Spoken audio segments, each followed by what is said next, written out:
देख रहे हैं कि न्यूज़ इंडिया खास पेशकश में मैं दीपिका आपके साथ। अब शुरुआत करेंगे महाकुंभ महामेला।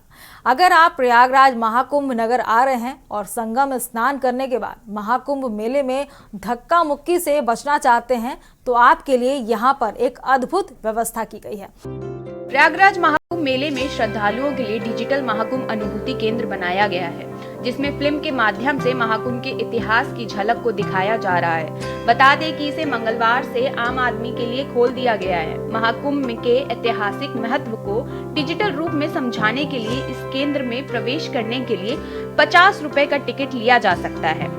प्रयागराज के महाकुंभ में इस बार दर्शकों को यानी कि श्रद्धालुओं को डिजिटल कुंभ के बारे में पूरी जानकारी दी जाएगी। यानी कि कुंभ कहां से कैसे मंथन होता है, किस तरीके से मंथन में जो समुद्र में से अमृत निकलता है और महादेव जैसी तमाम चीजें जो है वो डिजिटल के माध्यम से दर्शाई जा रही हैं। ये इस वक्त हम उसी केंद्र पर हैं जहां पर जो है डिजिटल के माध्यम से चीजों को जो है एक प्रदर्शनी के रूप में दर्शाई जाएंगी और कैसे श्रद्धालु यहाँ पर बैठ करके एक गुट में बैठ करके श्रद्धालु यहाँ पर पूरी डिजिटल जो है महाकुंभ किस तरीके से आया है, कैसे ये अमृत आया है, किस तरीके से पूरा दिखाया जाएगा। देखिए आप तस्वीरों में देखिए किस तरीके से यहाँ पर तस्वीरें जो है डिजिटल के माध्यम से बनाई गई हैं। यहाँ पर जो रत्न समुद्र मंथन के दौरान जो निकले हुए थे वो यहाँ पर पूरी तरीके से दर्शाए गए। हाथी निकला था, बगावत निकला था, इसके बाद जो है अमृत किस तरीके से निकला था,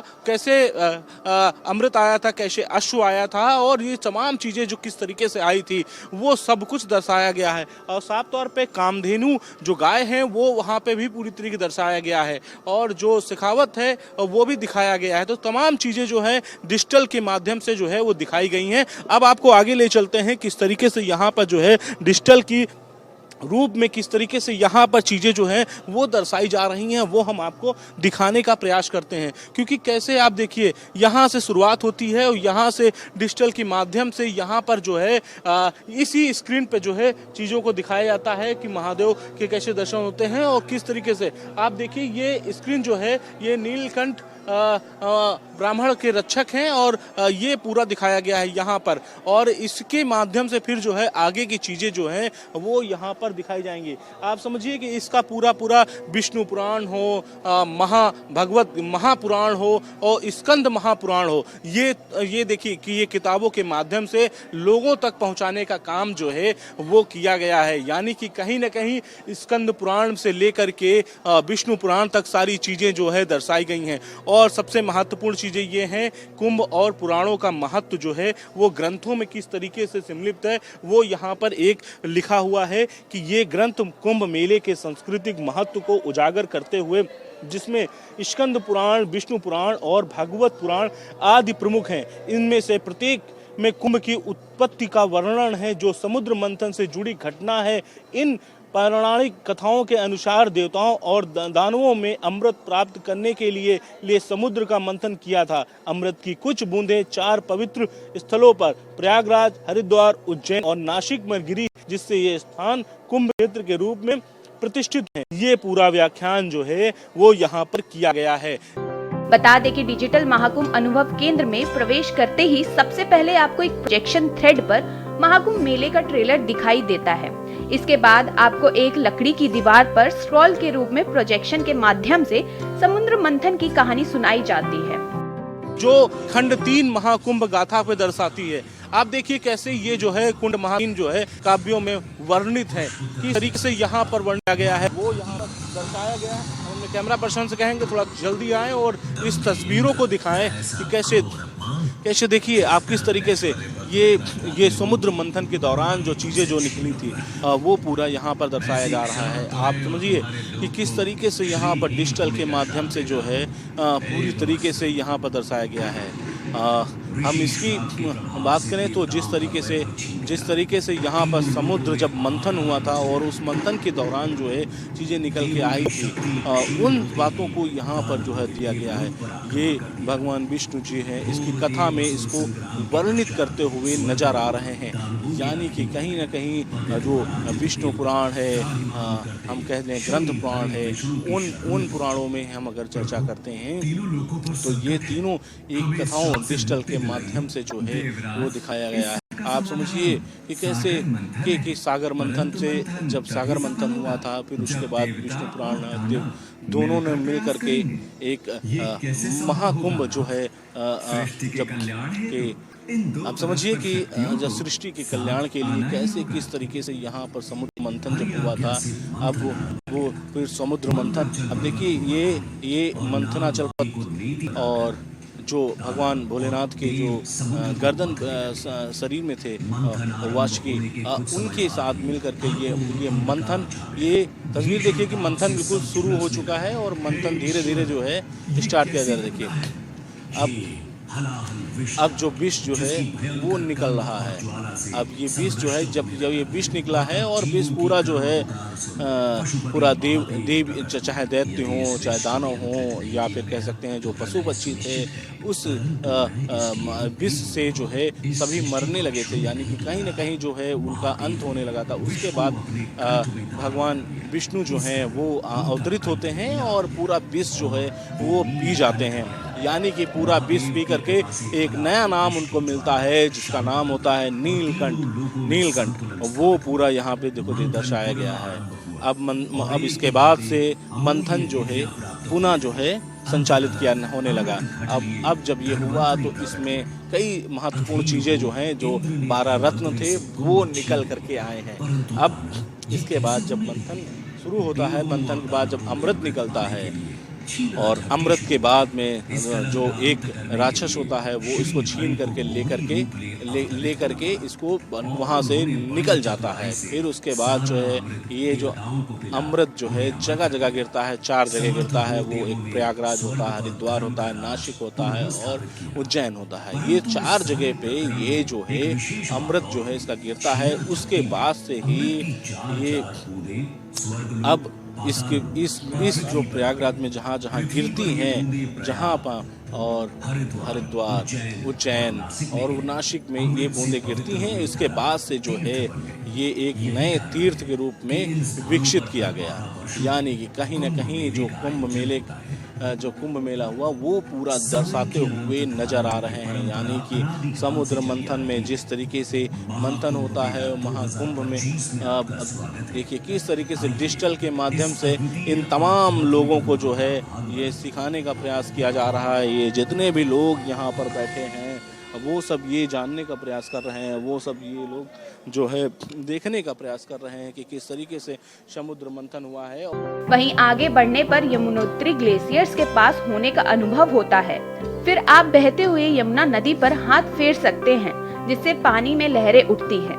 इसी तरह आप प्रयाग महत्मय और त्रिवेणी संगम की कहानियों का अनुभव कर सकते हैं। संपूर्ण अनुभव काफी मनोरंजक है और इसे महाकुंभ की कहानी को नई पीढ़ी और विदेशी पर्यटकों के लिए आकर्षक बनाने के लिए डिजाइन किया गया है। आप लोगों क्या देखा जहाँ ये समुद्र मंथन हो रहा है? क्या देखा? बहुत कुछ देखा, अब बहुत अच्छा लगा, बहुत अच्छा वर्क 50 रुपए में। और इसमें क्या चीजें अच्छी लगी आप लोगों को? इतना अच्छा लगा जितना वर्चुअल एक्सपीरियंस 50 रुपए में दिखाया जा रहे थे सस्ते में। इंट्रो भी अच्छा था इसका, मतलब ठीक है, अच्छा है। और सर से पूछिए, हमारे सर। आप बताइए सर, कैसा लगा आपको ये? बहुत अच्छा लग रहा है। ये मंथन देख के पता चला कि हमारा कैसे प्रयाग बना है, यहाँ पे ये तीर्थ बना कैसे और यहाँ की कहानी कैसे है। आगे और देखते हैं क्या बनना है, और जानकारी की जाएगी। अब देखिए कि यहाँ प्रयागराज, ग्वालियर, आगरा, मथुरा, नई दिल्ली, पानीपत, पावट सहित यमुनोत्री, तरह तरह की चीज़ें यहाँ पर जो है दर्शाई गई हैं। और इसके साथ ही साथ हम अगर बात करें तो चारों तरफ इसके जो है प्रयागराज, वाराणसी, पटना, कोलकाता, कानपुर, हरिद्वार, इन तस्वीरों को भी यहाँ पर जो है दर्शाया गया है।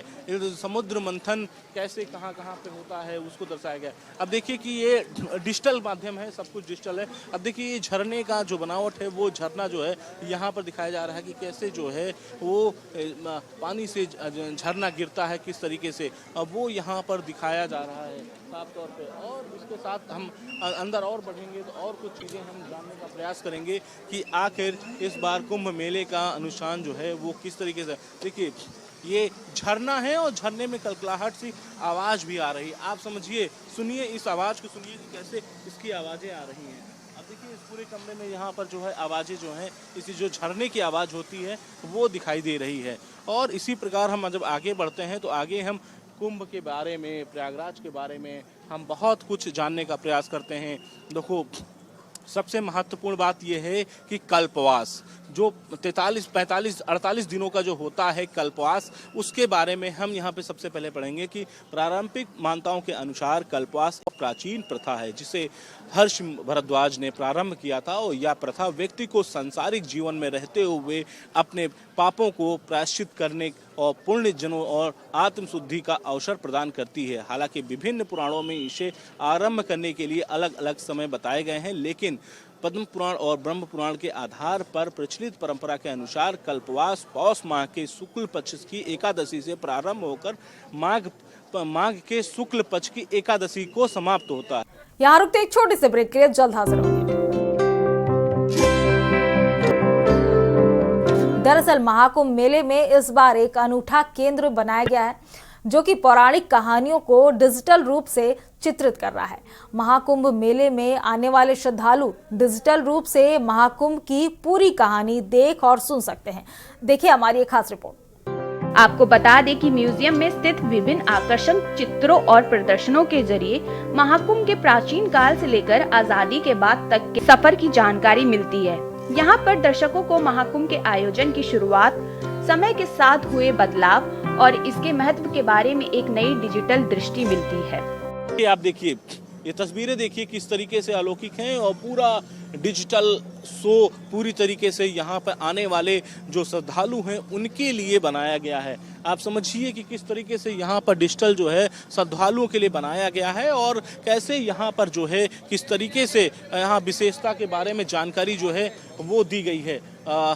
यहाँ पे गार्ड साहब हैं, इनसे पूछ लेते हैं ये क्या है, क्या आप दर्शाना चाह रहे हैं इसके बारे में कुछ बताइए। इसके आगे वहाँ पे दीप जला सकते हैं आदमी, जैसे बनारस के लिए वो हरी बत्ती, उसको दीप जला सकते हैं, आप दीप अर्पण कर सकते हैं वहाँ पे। ये बनारस की छवि को दर्शाएंगे? हाँ, बनारस की छवि को। बनारस की छवि को। यहाँ पर क्या हम कर सकते हैं? यहाँ पे बैठ के आराम से नाव देख सकते हैं, इससे खड़े होकर कि जैसे गंगा जी में जा रहे हैं बढ़िया नाव में से। यानी कि ये दर्शाया गया जो लोग बनारस नहीं जा पा रहे हैं, वहाँ पे भगवान शिव के पास नहीं जा रहे हैं, अध्ययन नहीं कर पा रहे, वो यहाँ पर इसका डिजिटल के माध्यम से देख सकते हैं।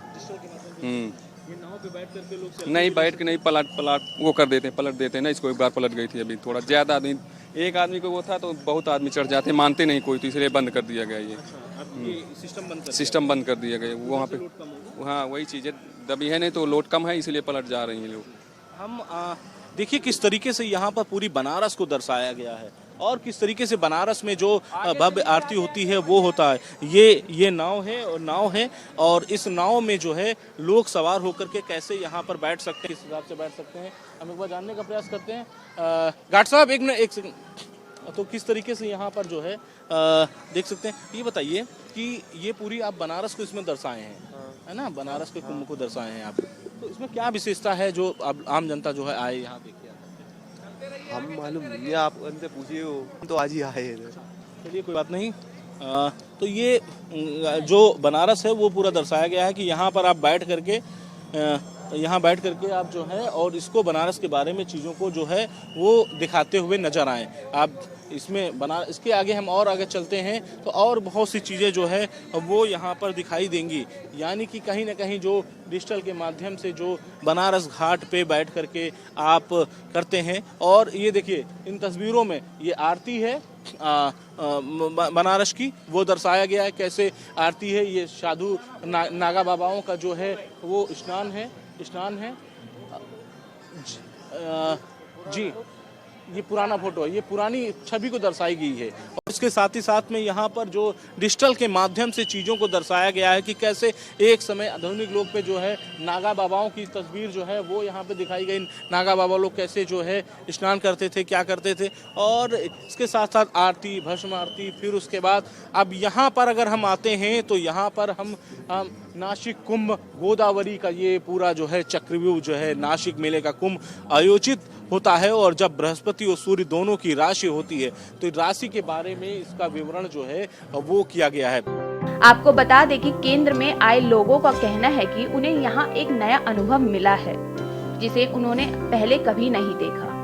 ये पहल महाकुंभ की ऐतिहासिक और सांस्कृतिक धरोहर को समर्पित एक अभिनव तरीका है, जो आने वाली पीढ़ियों को महान पर्व के महत्व को समझाने में मदद करेगा। अब हम दूसरे पे आते हैं तो यहाँ पर उज्जैन सिंहस्थ सिप्र तट है। ये दर्शा रहा है कि मेष राशि आपकी किस स्थान पर है और सिंह राशि आपकी किस स्थान पर है और सूर्य कहाँ पर है आपका, बृहस्पति कहाँ से आपको देख रहा है, किस स्थान पर आपको। उज्जैन का कुंभ मेला, जिसमें सिंहस्थ कुंभ को कहा जाता है, तब आयोजित होता है जब बृहस्पति सिंह राशि में और सूर्य मेष राशि में होता है। अब ये इस बारे में बताया गया है। दूसरा, हम अगर सभी राशियों की अगर बात करते हैं तो वो राशि यहाँ पर दर्शाई गई हैं। कुंभ मेला यहाँ पर आयोजित होता है, ये है प्रयागराज आपका, जब बृहस्पति वृषभ राशि में और सूर्य मकर राशि में होता है। आप समझिए कि ये एक ग्रंथ है, ग्रंथ को कैसे जोड़ते हैं, किस तरीके से इसको त्रिकोण बनाते हैं, फिर उसके बाद यहाँ पर जो है संगम होता है। तो ये इस समय चल रहा है। इस समय कुंभ मेला यहाँ पर तब आयोजित हुआ है जब बृहस्पति की वृषभ राशि और सूर्य मकर की राशि में होता है। तो ये कुंभ मेले को दर्शाया गया है। दूसरा, हरिद्वार का तट जो होता है, हरिद्वार में जब कुंभ होता है तब कब होता है? ज्योतिष के अनुसार जब बृहस्पति कुंभ राशि में प्रवेश करता है और सूर्य को मेष राशि में होता है, तब हरिद्वार में कुंभ मेला आयोजित होता है। तो ये वहां पर आयोजित किया गया है। इसके साथ साथ मूलधार जो होता है, वो मूलधार के बारे में जानकारी दी गई है, और स्वाधिष्ठान चक्र जो होता है वो क्या होता है, वो भी यहाँ पर पूरी जानकारी जो है दी गई है। यह चक्र लिंग के मूल में स्थित होता है। चक्र का मेढ़ाधार एवं जलमंडल भी कहते हैं। 6 योग नाड़ियों मिलती हैं इसमें। इस चक्र के बीज मंत्र में भा मा या रा ला तथा वाह है। इस चक्र के पष्टक कमल में मध्यम श्वेत अर्धचंद्र स्थित है। बीज वाहक है, मकर है। इस स्थिति में वरुण विराजते हैं, भावलोक निवास करते हैं। देवता विष्णु तथा उसका वाहन गरुण होते हैं। कुंड गुण अंचलन रसवाहा और एक शक्ति साकलीन है, ये दिखाया गया है। इसके साथ साथ मणि चक्र के बारे में किस तरह बताता है और कैसे आप ध्यान लगाते हैं, वो ध्यान कैसे वर्जित होते हैं, वो यहाँ पर दिया गया है। अनाहत चक्र है, विशुद्ध चक्र है और आज्ञा चक्र है, और इसके साथ साथ सहस्त्र चक्र है। ये सारे चक्रों का विवरण जो है यहाँ पर डिजिटल के माध्यम से जो है वो दिखाया गया है। आप ये देखिए कि कैसे यहाँ पर जो है इस पृथ्वी लोक को कैसे दिखाया गया है, कैसे यहाँ पर जो है दर्शाया गया है, और तमाम चीज़ें जो है यहाँ पर प्रस्तुत की गई हैं। तो ये तमाम चीज़ें जो है यहाँ पर देखने को मिल रही हैं। हालांकि कहा जा सकता है कि किस तरीके से यहाँ पर जो है विष्णु पुराण में जिस तरीके से कहा जाता है कि कैसे लौकिक चक्रों से यहाँ पर विख्यात होते हैं और किस तरीके से यहाँ पर जो है चीज़ें दिखाई जाती हैं। अब हम इसके आगे चलते हैं, आगे कैसे यहाँ पर जो है चीज़ों को दिखाया गया है, कैसे दर्शाया गया है, वो हम आप दिखाते हैं। हालांकि जिस तरीके से डिजिटल कुंभ को लेकर के बहुत सी बातें जो होती हैं, आप ऊपर देखिए किस तरीके से इस चक्र में जो है पृथ्वी लोक में जो अपने आप के नक्षत्र होते हैं वो कैसे यहाँ पर विराजमान है, कौन सा ग्रह आपके जीवन में कहाँ पर विराजमान है और किस तरीके से पूरे ब्रह्मांड में जो है घूमता हुआ नजर आ रहा है। ये बहुत ही अलौकिक और अद्भुत है, क्योंकि कहीं ना कहीं इसको देखना और इसको देख पाना ये भी एक अलौकिक चित्र है, क्योंकि पूरा डिजिटल के माध्यम से इसको जो है दर्शाया जा रहा है, इसको बताया जा रहा है कि कैसे इसको पूरी तरीके से जो है बनाया गया है, किस तरीके से डिजिटल के माध्यम से इसे जो है व्याख्यात किया गया है। क्योंकि आज के युवा जो हैं शायद इस चीज़ों को भूल चुके हैं और इसको जानने का प्रयास कैसे करेंगे, कैसे इसको सीखने का प्रयास करेंगे, क्योंकि कहीं ना कहीं जो आध्यात्मिक चीज़ें हैं वो यहाँ पर जो है दर्शाई जाती हैं, कैसे यहाँ पर डिजिटल के माध्यम से चीज़ों को दर्शाया गया है। मुख्यमंत्री योगी आदित्यनाथ की पहल पर डिजिटल महाकुंभ अनुभव केंद्र खोला गया है, जो artificial intelligence AI, virtual reality VR, augmented reality AR, light detection and raising, लीडार तकनीक, LED डिस्प्ले और होलोग्राम का उपयोग करके महाकुंभ मेले के पीछे की पौराणिक कहानियों को डिजिटल रूप से विचित्र करता है। यह केंद्र 60,000 वर्ग फीट में फैला है और इसे 12 क्षेत्रों में विभाजित किया गया है। केंद्र में जगह जगह पौराणिक आकृतियों की मूर्तियां इसकी सुंदरता बढ़ाती हैं। आप यहाँ पर समझ सकते हैं कि कैसे इस बार के कुंभ में, और ये महत्वपूर्ण चीज़ें हैं जो हमारे प्रधानमंत्री नरेंद्र मोदी हैं वो उनकी तस्वीर यहाँ पे लगाई गई है, और इसके साथ साथ महात्मा गांधी जो एक भारतीय स्वतंत्रता आंदोलन के नेता रहे हैं उनकी तस्वीर लगाई गई है। उनके बारे में लिखा गया है कि बाबू लिखते हैं कि तीर्थ और गंगा में लोगों को आस्था अद्भुत है, कुंभ की भीड़ ने महात्मा को एक ही स्थान पर भारत की झलक दिखाई है। कहा जाता है कि यहाँ पर बापू ठहरते थे और वहाँ उन्हें देखने के लिए बड़ी संख्या में लोग आते थे, ये बताया गया है। नरेंद्र मोदी की पोस्टर लगाई गई है, योगी आदित्यनाथ की तस्वीर लगाई गई है जो कि उत्तर प्रदेश के मुख्यमंत्री हैं, और उनके बारे में लिखा गया है कि महाकुंभ केवल एक धार्मिक और आध्यात्मिक उत्सव नहीं है, बल्कि यह संगम नगरी के लिए विश्व भर के लोगों को अपने उत्कृष्ट अतिथि सत्कार करने के लिए एक अद्भुत अवसर भी है। इस तरीके से तस्वीर दिखाई गई है, बहुत सी बातें लिखी गई हैं। हम आगे चलते हैं, आगे हम और भी आपको चीज़ें दिखाते हैं कि किस तरीके से यहाँ पर डिजिटल के माध्यम से कुंभ अखाड़े और तमाम चीज़ें, अब अखाड़ों के बारे में अब हम बात करते हैं, कौन कौन से अखाड़े हैं, कौन कौन से महत्वपूर्ण अखाड़े हैं और कैसे अखाड़े होते हैं, तो ये भी यहाँ पर बताया गया है। ऐसे में कहा जाता है कि धर्म ध्वज आप देखिए बने हैं, ये पंचायती अखाड़ा निरंजनी अखाड़ा है और दशम जूना अखाड़ा है। इसके साथ साथ अटल अखाड़ा है, पंचायती अटल अखाड़ा है, पंच दशानाम आवाहन अखाड़ा है और तपो निधि श्री आनंद अखाड़ा है, और इसके साथ पंचायती महानिर्वाणी अखाड़ा है। ये अखाड़ों के बारे में बताया गया है, अखाड़ों के बारे में दिखाया गया है, इनके रंग बताए गए हैं, इनके कलर बताए गए हैं, इनका ध्वज बताया गया है। ये पंच निर्मोही आनी अखाड़ा है, श्री पंच दिगंबर आनी अखाड़ा है, इष्ट देव इसके हैं, उसको कौन कौन है सभी चीज़ें बताई गई। पंच श्री निर्वाणी आनी अखाड़ा है और पंचायती बड़ा उदासीन अखाड़ा है, इसके बारे में बताया गया है। पंचायती नया उदासीन अखाड़ा है, इसके बारे में बताया गया है। पंचायती निर्मल अखाड़ा है। तो ये अखाड़ाओं के बारे में जो है वो डिजिटल के माध्यम से जानकारी दी गई है। और इसके साथ आप देखिए ये अलौकिक महाकुंभ की नगरी प्रयागराज, ये पूरी तरीके से यहाँ पर कैसे इस बार महाकुंभ हो रहा है, किस तरीके से कुंभ में लोग श्रद्धालु आए हुए हैं, ये यहाँ पर लोग जो हैं इस कुंभ का नज़ारा ले सकते हैं, कुंभ को देख सकते हैं, कुंभ के बारे में जान सकते हैं। ये पहले आपको पूरी जानकारियाँ मिली हैं, उस जानकारियाँ मिलने के बाद से इस कुंभ प्रयागराज के इस महाकुंभ में जहाँ पर जो है कल करोड़ों लोगों ने जो यहाँ पर जो है आकर स्नान किया है, कैसे यहाँ पर जो है लोग आए हैं ये बताया गया है और तमाम जानकारियां जो हैं यहाँ पर दी गई हैं। आप कुंभ में किस तरीके से प्रवेश करते हैं, कहाँ पे आपको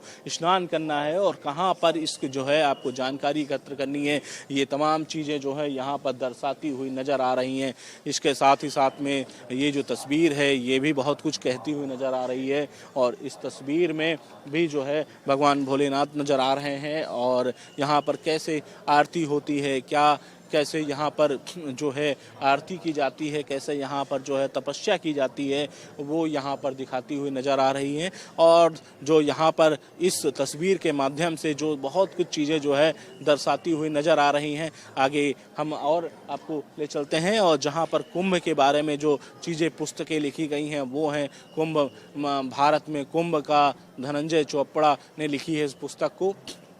और इसके साथ साथ कुंभ मेले में जो पुस्तक लिखी गई है वो है ये व्याख्यान पूरा कुंभ के की पुस्तक के आधार पर किया गया है। कुंभ मेला कहाँ लगता है, कैसे लगता है, इसके बारे में जानकारी दी गई है। तो तमाम जानकारियाँ आप यहाँ पर आकर के डिजिटल कुंभ के माध्यम से जो है प्राप्त कर सकते हैं और डिजिटल कुंभ में आप इन जानकारियों को एकत्र कर सकते हैं जो आज के युवा भूल चुके हैं। आज के युवाओं के इसके बारे में ज्ञान नहीं है कि आखिर ये दिव्य कुंभ महाकुंभ कैसे लगता है, कौन सा संयोग बनता है कि जिसके बाद से इस कुंभ की रचना की जाए। तो ये सारी चीज़ें जो आज के युवा भूल चुके हैं उनके लिए एक विशेष रूप से व्याख्यान किया गया है इस डिजिटल कुंभ के माध्यम से। यहाँ पर कोई भी व्यक्ति आ सकता है, कोई भी व्यक्ति यहाँ की जानकारियाँ एकत्र कर सकता है। जो वो जानकारी भूल चुका हो, जो जानकारी उसके पास ना हो, ये जानकारियाँ यहाँ पे प्राप्त कर सकता है। अब हम आपको और ले चलते हैं किसी और जगह पे, किसी और स्टोरी पे दिखाते हैं आपको। तब तक दीजिए मुझे और मेरे सहयोगी आदित्य को इजाज़त। हम मिलते हैं किसी और नई खबर के साथ में। कैमरामैन आदित्य तिवारी के साथ मैं संदीप मिश्रा, प्रयागराज। इस खास पेशकश में फिलहाल मेरे साथ इतना ही। आप देखते रहिए के न्यूज़ इंडिया। नमस्कार।